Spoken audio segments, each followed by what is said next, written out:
அஸ்ஸலாமு அலைக்கும் வரஹ்மத்துல்லாஹி வபரகாத்துஹு.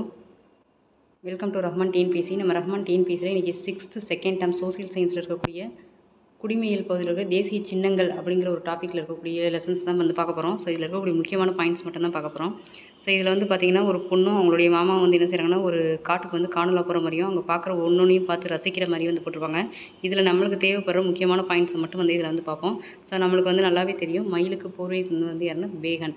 ஸோ பேகன் தான் வந்து என்னது இந்த இடத்துல இந்த ஒரு கொஸ்டின் மட்டும் போதும். ஸோ மற்ற எல்லாமே வந்து நீங்கள் ரீட் பண்ணால் அது புரிஞ்சுக்கிற மாதிரி இருக்கும்.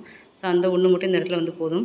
அடுத்து வந்து பாருங்கள், இந்த பாக்ஸில் வந்து ஒன்று கொடுத்துருப்பாங்க. அந்த காட்டை போய் சுற்றி பார்க்குறாங்க. அதில் என்னென்னலாம் நம்மளுடைய தேசிய சின்னங்களாக இருக்குங்கிற ஒன்றொன்றையும் பார்த்து அதுக்கு வந்து அவங்க மாமா வந்து விளக்கம் கொடுத்துட்டு வர மாதிரியே இருக்கும். ஸோ இது வந்து நம்ம சின்ன கிளாஸ் 6ன்றனால நம்மளுக்கு ஓரளவுக்கு புரிஞ்ச மாதிரியே இருக்கும். அதனால் இந்த கண்டென்ட்லாம் வந்து நீங்கள் ரீட் பண்ண வேணாம், ஒரு தடவை ரீட் பண்ணிங்கனாலே போதும். அதெல்லாம் வந்து ஒரு பென்சில் வச்சு என்ன செஞ்சுருங்க, புக்கில் வந்து கிராஸ் அவுட் பண்ணிடுங்க. கிராஸ் அவுட் பண்ணிட்டு எந்த இடத்துல வந்து ஒரு ஃபேக்டாவோ ஒரு டேட்டா நம்மளுக்கு கிடைக்குதோ அதை மட்டும் வந்து டிக் பண்ணி இந்த மாதிரி டிக் பண்ணி வச்சுட்டு அதை மட்டும் என்ன செஞ்சுக்கோங்க, படிக்கிறதுக்கு ரெடி பண்ணிக்கோங்க. தமிழ்நாட்டில் புதுக்கோட்டை மாவட்டத்தில் உள்ள விராலிமலையில் மயில்களுக்கான சரணாலயம் உள்ளது. முதல் மயிலை பற்றி அவங்க சொல்லியிருக்கனால அப்போ மயிலோட சரணாலயம் எங்கே இருக்குது, புதுக்கோட்டையில் விராலிமலையில் இருக்குது அப்படிங்கிறது. இது வந்து என்னது ஒரு டேட்டா. அப்போ இந்த கண்டென்ட்லாம் நம்ம என்ன செய்யணும், நோட் பண்ணி வச்சுக்கிறணும். ஸோ அடுத்து வந்து என்ன சொல்லியிருப்பாங்க அப்படின்னா, அடுத்து இது பாக்ஸ் இருக்கான்னு சொல்லி பார்ப்போம். அதாவது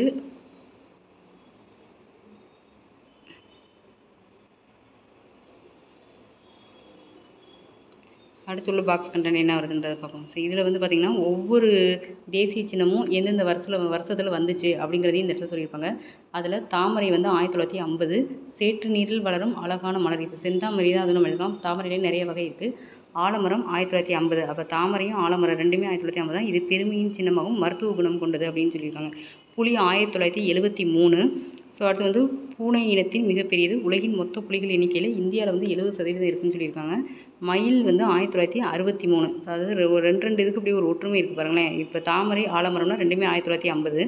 அடுத்து புலி மயில் ரெண்டும் பார்க்கும்போது 63, 73 இந்த மாதிரி வருது. அடுத்து யானை வந்து 2010. அதை சாரி, இதை ஃபுல்லாக ரீட் பண்ணிடுவோம். மயில் வந்து 1963 இந்தியாவை தாயமாக கொண்டது.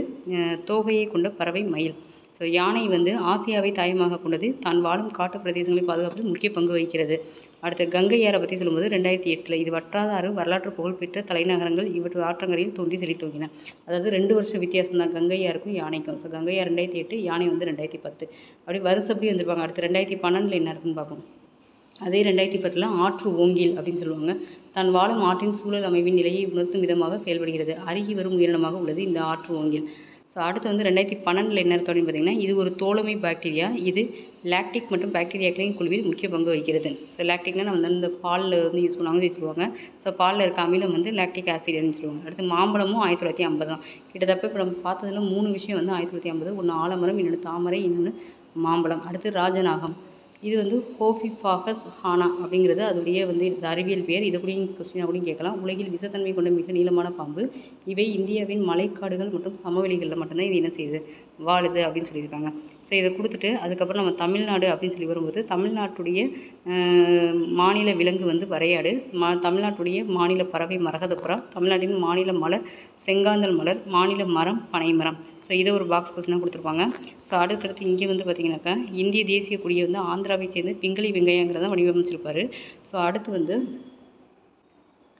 பிங்களி வெங்காயம் தான் வடிவமைச்சிருப்பார். அடுத்து விடுதலை இந்தியாவின் முதல் தேசிய கொடி தமிழ்நாட்டில் இருக்கக்கூடிய குடியாத்தத்தில். அப்போ நம்மளுக்கு எவ்வளோ பெருமை பாருங்கள். நம்மளோட தமிழ்நாட்டில் இருந்து வேலூர் மாவட்டத்தில் இருந்து இந்த கொடியே வந்து நடந்திருக்கு, இங்கே ரெடி பண்ணியிருக்காங்க. இந்த கொடியை வந்து பண்டித ஜவஹர்லால் நேரு அவர்கள் செங்கோட்டையில் முதல் ஏற்றுறாரு. இப்போ 1947. இக்கொடி தற்போது சென்னையில் உள்ள புனித ஜார்ஜ் கோட்டை அருங்காட்சியகத்தில் பொதுமக்களுடைய பார்வைக்காக வச்சுருக்காங்கன்னு சொல்லியிருக்காங்க. ஸோ அடுத்து வந்து இந்த சின்னம் வந்து நம்மளுக்கு நல்லாவே தெரியும். இந்த சின்னத்துடைய அடிப்பகுதியில் சத்தியமேவ ஜெயதேன்னு பொறிக்கப்பட்டிருக்கும். அதோட மீனிங் வந்து பார்த்திங்கன்னா வாய்மையே வெல்லும் அப்படிங்கிறது தான். அடுத்து கொடி காத்த குமரனுக்காக ஸ்டாம்ப்லாம் ரிலீஸ் பண்ணியிருப்பாங்க. இந்த திருப்பூர் குமரன் ஈரோடு மாவட்டத்தில் உள்ள சென்னிமலையில் பிறந்தார். இள வயதிலிருந்தே வந்து இந்திய விடுதலை போராட்டத்தில் கலந்து கொண்டு 1932 காந்தியடிகளை கைது செய்ததை கண்டித்து நாடெங்கிலும் போராட்டங்கள் நடைபெற்றன. காந்தியை விடுதலை செய்ய கோரி இவங்களும் என்ன செய்வாங்க, போராட்டம் நடந்து போயிருப்பாங்க. அப்போ வந்து கொடியை கையில் வச்ச மாதிரி அதை கொடி காத்த குமரன் அப்படின்னா கொடியை கீழே விடாத வரை கொடியை பிடிச்ச மாதிரியே கீழே விழுந்து இறந்துருப்பார். ஸோ அதனால் அவருக்கு வந்து கொடி காத்த குமரன்ற ஒரு பேர் இருக்குது. ஸோ அடுத்து அசோகர் காலத்தில் சாரநாத் தூணின் உச்சியில் அமைந்திருந்த 4 சிங்கம் தற்போது சாரநாத் அருங்காட்சியகத்தில் பாதுகாக்கப்படுது. நம்ம மேலே பார்த்தோம்னா இந்த சிம்பிளை தான் சொல்கிறாங்க. ஸோ இது வந்து நம்மளுடைய தேசிய சின்னம்ங்கிற அப்படிங்கிறாங்க. அடுத்து அடுத்து வந்து தேசிய இலச்சினை இலச்சினை கூட சொல்லலாம். அது ஜனவரி 26 1950 தான் அது ஏற்றுக்கொள்ளப்பட்டது. தேசிய கீதம் ஜனகணமன அது வந்து ஜனவரி 24 1950 ஏற்றுக்கொள்ளப்படுது.